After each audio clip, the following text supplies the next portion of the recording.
Rasululloh sollallohu alayhi vasallam shunday deganlar: Alloh taoloning shunday farishtalari borki, yo'llarda, ko'chalarda haqni zikr qilgan holda yurgan bandalarni qidirib topib, u bandani topgandan so'ng kelinglar, qidirganimiz mana bu yerda ekan deya zikr qiluvchini o'zlarining qanotlari ila o'rab olib osmon baravar tutar ekan. Haq taolo bularning holini bilsa ham farishtalardan so'rar ekan: bu bandam nima deyapti? Ey Robbim, u seni poklab, ulug'lab, tasbih, takbir, tahmid aytmoqda degan vaqt Haq taolo so'rar ekan: u meni ko'rganmi? Yo'q, Robbim seni ko'rmagan. Meni ko'rsa nima bo'lar edi? Ey Robbim, agar seni ko'rsa, senga bo'lgan toati yanada quvvatlashar, seni yanada ulug'lar, yanada ko'proq tasbih aytar edi. Shunda Alloh: u bandam mendan nima istaydi deganida, sendan jannatingni istaydi.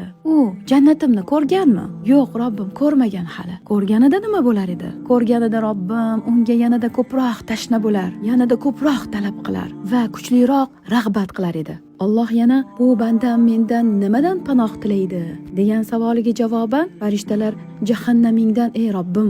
Mening jahannamimni ko'rganmi? Yo'q, Robbim senga qasamki ko'rmagan. Xo'p, agar ko'rganida nima bo'lar edi? Agar ko'rganida undan yanada qattiq qochishar, yanada ko'proq qo'rqqan bo'lar edi degan zahotiyoq: ey maloikalarim, siz shohid bo'lingki, men bu bandamni mag'firat etdim. Shu vaqt farishtalardan biri: ey Robbim, bu zikr qiluvchi bandangni yonida falon sherigi bor edi degan savoliga: meni doimo zikr qiluvchi bandalarimga yaqin kimsalar hech qachon badbaxt bo'lmaslar degan ekan. Subhanalloh, har nafasimizda haqning zikri ila yashashlik bu qanchalik buyuk baxtdan. Allohimga o'zi rozi bo'ladigan darajada hamd sanolarimiz bo'lsin.